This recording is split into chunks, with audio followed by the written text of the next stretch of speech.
السلام علیکم درنو لیدونکو، نن درته ډیره ښکلې ویډیو لرم. تمه ده تر پای یې وګورئ او زموږ چینل سبسکرایب کړئ.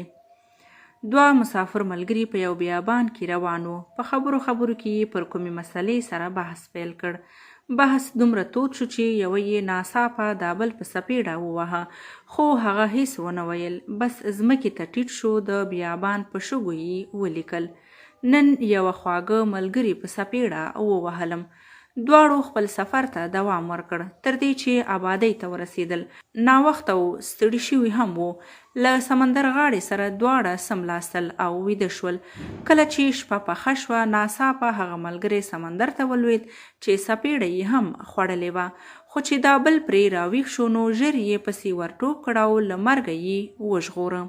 دا ځل دې ملګری په یوه غټه تیږه ولیکل: نن زما یوه خواږه ملګري ماته نوی ژوند را وبخه.